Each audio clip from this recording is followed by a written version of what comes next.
Welcome to Philosophy 2 Logic Online.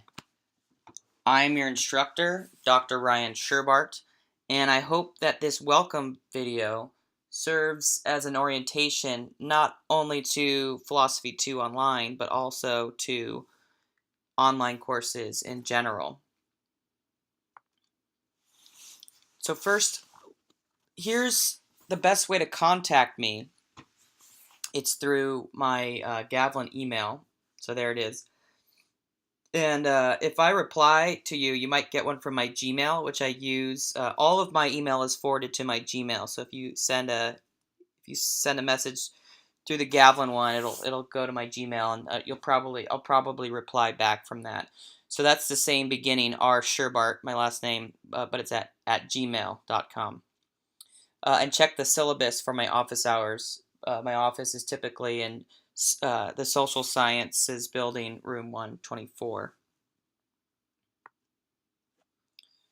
So what exactly are we going to be doing in this logic course? Well, we're going to be talking about logic, which, to give a short and sweet definition, is about correct reasoning, and it's really important for argumentation. Arguments are something that we encounter all the time, whether we realize it or not, whether it be an argument in an advertisement or an argument between colleagues or coworkers or friends. So we're going to look at correct reasoning, and we're going to look at bad or fallacious reasoning. And you might think, how can a course inform me or make me better at telling the difference between good and bad reasoning? Well, it turns out that philosophers, the reason this is a philosophy course, is that logicians, philosophers that specifically study logic, they have developed methodologies, formal techniques to tell if the reasoning of an argument is any good. So now you really will have two ways to evaluate logic. The first is what you are coming into this class with, and that's your brain. As rational animals, as Aristotle, a famous Greek philosopher, put it, we all have the capacity, in virtue of being human, to determine if something is logical or not. But that ability is not infallible, and a lot of times we get it wrong. So we're going to look at the common ways in which human beings get logic wrong. So you're going to learn tools to check your own logical intuitions, and also techniques that will give you an answer when you don't have one. And we'll do lots of examples. So if this is sounding really general, don't worry. Examples are soon to come. We'll take some abstract, general examples. Sometimes we'll be dealing with symbols. But we also want this to be a practical course. So there's going to be application to everyday life. And I already mentioned advertisements as an area where this course can come in handy. We're going to learn about different kinds of reasoning that I won't go into now. And a big theme throughout the course is going to be this distinction between really two modes or two aspects of human psychology. And these are Greek terms, pathos and logos. And pathos is the side of our minds that is irrational or non-rational, and maybe sometimes irrational. So it's the emotional side of our psychology. And that can be a different kind of experience, different kind of psychology than when we are thinking clearly and rationally and logically. And so we're going to talk about if those are opposing parts of our psychology or if they sometimes work together in concert. So that's a basic overview of what we're doing. So here I've got kind of a funny picture of a failing of logical thinking. I really hope that there's so much fake stuff on the internet. I just pulled this off the web that that baby was just photoshopped in, but who knows? And here's another failing of logical or critical thinking is a specific kind of logical thinking, and these two ladies here are certainly about to fail, if not they have failed already. So let's talk about the textbook. So here's an image of the textbook that we're going to be using for the course. This is the 10th edition of a book by Brooke Noel Moore and Richard Parker, and the title is called Critical Thinking. And it actually will work well for a logic course. And so the bookstore might have the 10th edition. But because these textbooks can get so expensive, if you want to save money, what I would recommend is getting an older edition of the text. And the 8th or the 9th are still really good and will work fine for this course.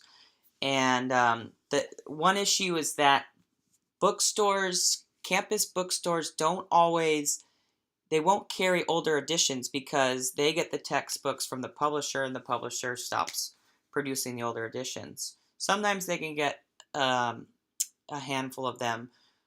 The pro of getting the 8th or 9th edition is you can save a lot of money. You know, I've seen them online for like $5, you know, for the 8th edition. And a lot of you will be tech savvy. You're taking this online course. So so wherever you find books or textbooks online, that would be the place to go. You know, Amazon.com is a site I've used before. Students have told me about a site called Dealoz.com. That's DEALOZ.com. They recommend it's a good one. And here are the front covers of those editions. So on the left we've got the 9th, and on the right there are the 8th. So those will be fine. Here's how the grading's going to work for this course. I like to keep it really clear and streamlined and simple. So we're just going to have 4 things that your final course grade is going to be based upon. And there are 4 things. They're each worth 100 points, a total of 400 points. And as you can see, the breakdown for letter grades to the points is your standard, 90 and above is in the A range, 80 to 90 is in the B range, so on and so forth. But all the details are right there. So what are the 4 things? Well, there will be exams. So I divided the semester into 4 chunks, and at the end of each chunk there will be an exam that you will take either on iLearn or you'll take via email. So what I do is I send the exams are available already on iLearn, and you can really go at your own pace since everything is up there. But if you follow the schedule that's laid out online, then we'll do lectures, lecture for a few weeks, and then you will get ready for your exam. Each exam is worth a quarter of your final grade.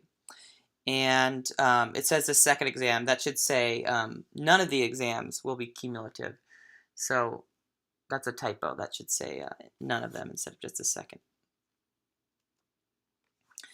So how exactly are you going to succeed in this course?